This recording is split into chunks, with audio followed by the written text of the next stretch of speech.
it's Mel here and welcome back to Mel's Blind Life, the YouTube channel all about blindness. So today's video about blindness, I want to talk to you about how blind people access public transport in my state of Victoria in Australia. So let's get started.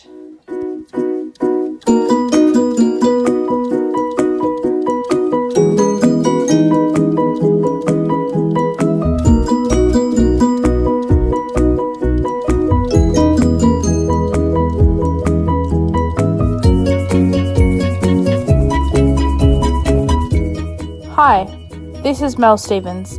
Welcome back to Mel's Blind Life, the YouTube channel all about blindness. So firstly, I want to point out that I'm talking about access from a fees and kind of payment and any access rights and stuff that we have which are specific to blind people. I'm not talking about how we physically catch trains and trams and buses and things like that. I will do that in videos in the future, but not at this stage.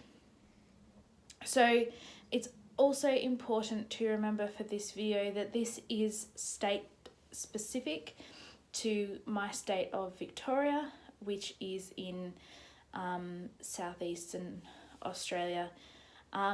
Some of these things I think are countrywide, and I will point those out when I come to those, but other states may have slightly different ways of doing some of these things.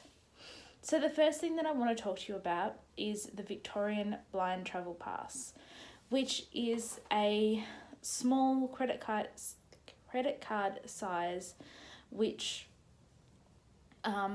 has your picture on it for identification.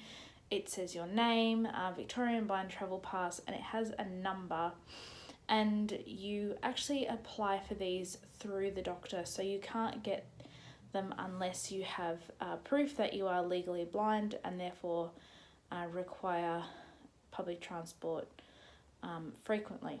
So what this card does is this blind travel pass gives a blind person free access to all public transport in Victoria. This includes metropolitan trains, V-line trains and buses, Yarra trams, and all sort of buses in the city and in rural and regional towns as well.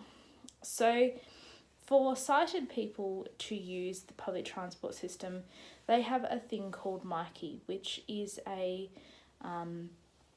card that you put money on, and then when you get to the train station or hop on the bus or hop on the tram, you actually touch this card and it touches on and it begins your fare, and then when you reach your destination you touch your card off on the Myki reader and it will calculate the appropriate fare and deduct that fare from the money on your card.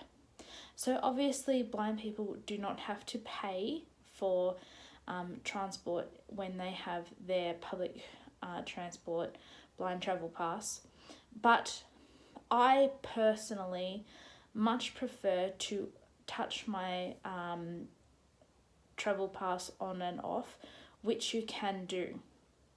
Now this obviously does not attract a fee because the Myki reader knows that it's a blind travel pass and it doesn't have a monetary system, but it is good, I have heard, for the public transport system's statistics to touch on and off your blind travel pass to know whether you are using their route and things like that. But as I say, you do not have to touch your pass on and off. But another reason why I like to touch my Myki pass on and off is because in some stations, especially in the city, you cannot actually get through the barriers unless you touch your Myki pass on and off, because in some of the larger cities, some of the larger stations in the city, like say Flinders Street or Southern Cross or Parliament, Melbourne Central, Flagstaff, Richmond, some of those really big stations, the marquee barriers are sometimes all closed, and you do have to touch on and touch off to get through them, especially when there isn't a barrier attendant. So to save being stuck behind the barriers is another reason why I touch my pass on and off. So the second thing that we have as blind or vision impaired travellers in Victoria is our MPTP card, or multi-purpose taxi card.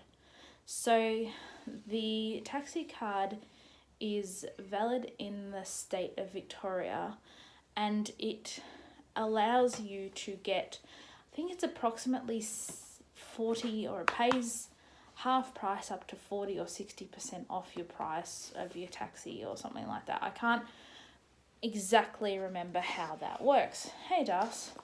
So what you do when you get in the taxi is you give the driver your taxi card, and the driver puts it into their machine, and you pay your fee, and the taxi card does give you a discount. As I said, I can't actually remember how that works. Sorry.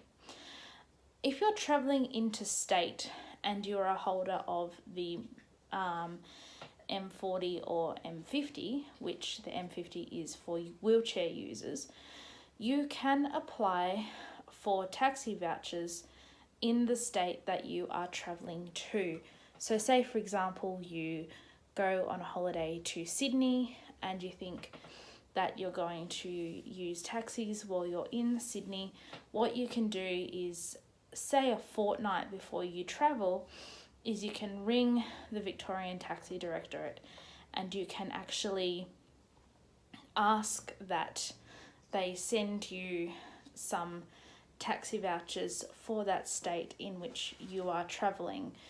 And these taxi vouchers then, when you use them in the other state, will work exactly the same way as your Victorian taxi card does in Victoria.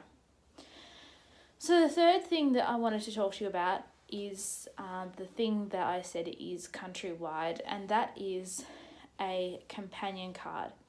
Now, once again, this is a card that's got your name and your photograph on it, and how it works is it allows you and one other person, could be a family member, a friend, a carer, a companion basically, to gain entry to a variety of different things, but only for the price of one person. So say, for example, if you were travelling on a train and you needed to have a carer or support worker travelling on the train with you, when you book your train, you need to show the travel pass, which is for the blind person, and you need to show the companion card for the support worker, so that the train fee basically actually ends up being free. You don't have to pay for the train at all for either yourself or the support worker when you use your companion card. Another example of the companion card being put to use is if you go to a theatrical event and you decide to go with someone, you want someone to help you find your seat in the theatre and things like that, or you want to just go with a friend, you can, at the time of booking, say that you have a companion card, and in doing so, you actually get your ticket for yourself and the companion goes free. So that is another really great thing to have and a really good use for it. I think it's really important to always ask about companion card acceptance when you book for different things, tours, theatre things, transport, etc., etc. Now, you're probably wondering about aeroplane travel and whether the travel pass allows you free or low cost access to aeroplane travel. The short answer is no. You have to pay full price for airline travel wherever you go. If you do go with your guide dog, you need to say that you've got a guide dog, and the airline will book it appropriately.